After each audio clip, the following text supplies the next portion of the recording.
తర్వాత ఇప్పుడు నార్మల్‌గా మీరు ఇండస్ట్రీకి వచ్చేసరికి లేదా మీరు బిజీ అవుతున్న టైంకి ఎన్టీ రామారావు గారు ఆల్మోస్ట్ ఎగ్జిట్ అయిపోయారు. రాజకీయాల్లోకి వెళ్ళిపోయారు ఆయన. ఆయన సినిమా కదా మీరు చేసింది.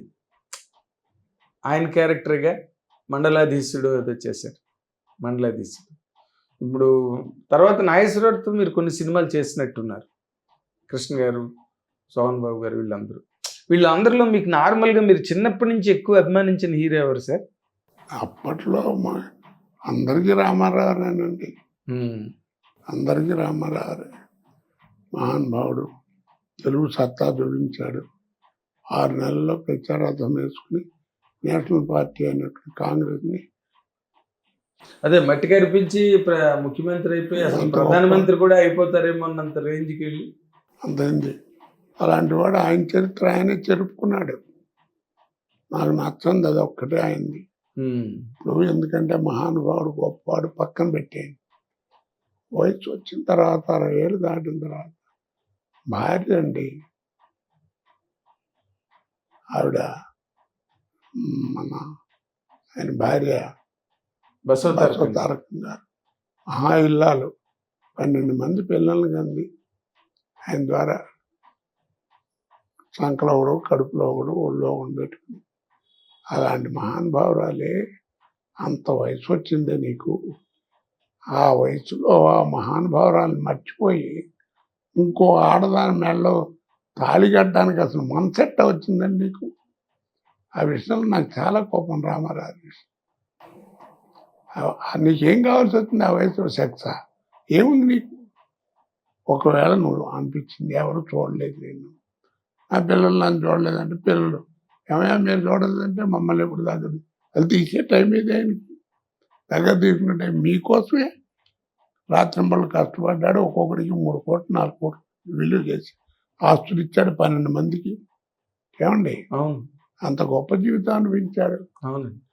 నాన్న అమ్మ లేదు కదా మరి ఎట్లా ఎక్కడ ఉంటానంటే అని అడగాల్సిన ధర్మం మీది. లేదంటే ఒరే అమ్మాయిని ఎవడన్నా మరి ఎవరు వేస్తారు నాన్న అడగాల్సిన బాధ్యత ఏంది. అది 2 లేకుండా ఇంకో దరిద్రపు ఆడదాన్ని మళ్ళీ తాళి కట్టడం ఏంటండి? తప్పు కదా. నాకు ఆ విషయంలో నాకు చాలా కోపం.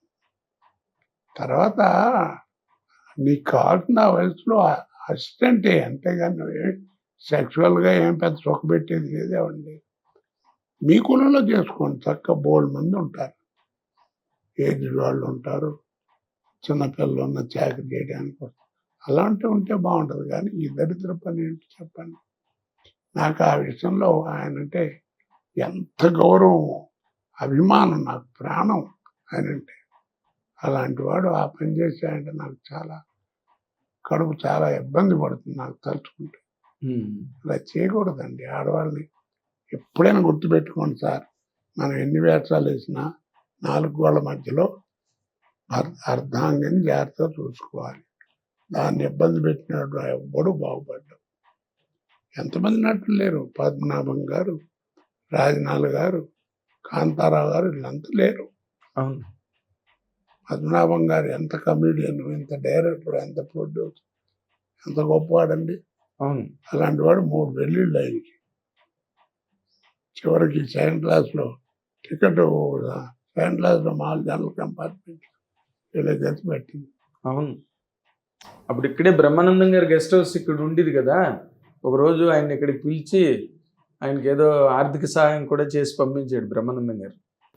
ఏదో అండి చెప్తున్నా. అంటే ఇందాక మీరు ఎన్టీ రామారావు గురించి ఎత్తారు కాబట్టి ఇప్పుడు ఆయనకి చేదోడు వాదోడుగా ఉండి ఒక సాయం చేసే మనిషి లేకపోవడం అన్నది కారణం కావచ్చు కదండి. అవును, అది నువ్వు చూసుకోవాలి.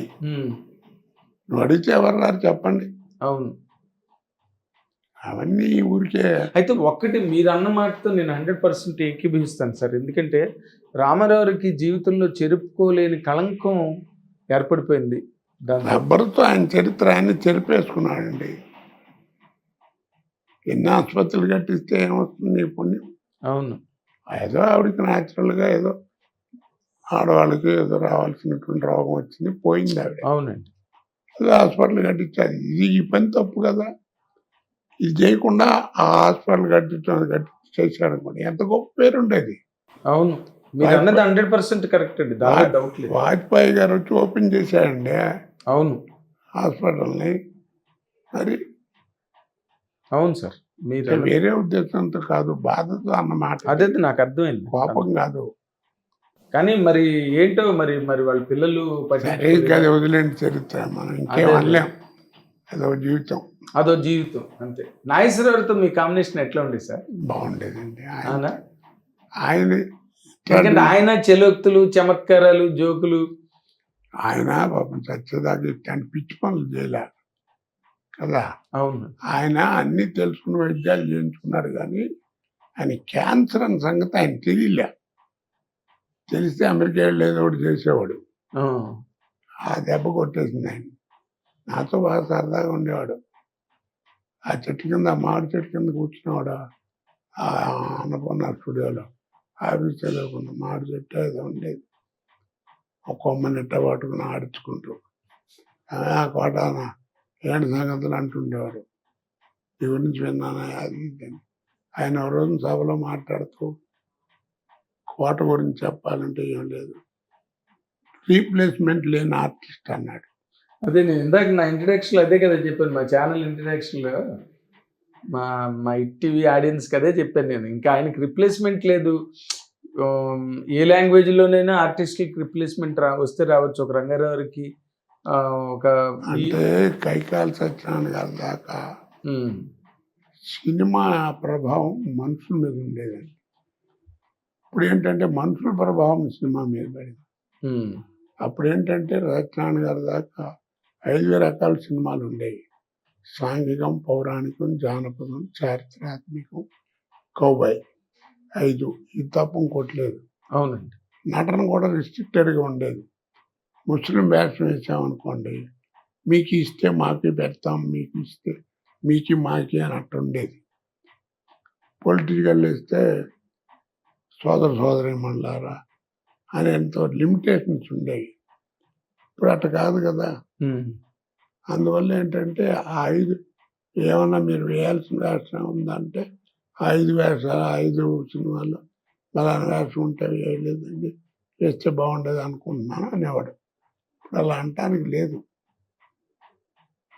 మీకెందుకు 150, 100 సినిమాల పైన నేను పొలిటికల్ వేషాలు ఇచ్చాను, పొలిటికల్ క్యారెక్టర్.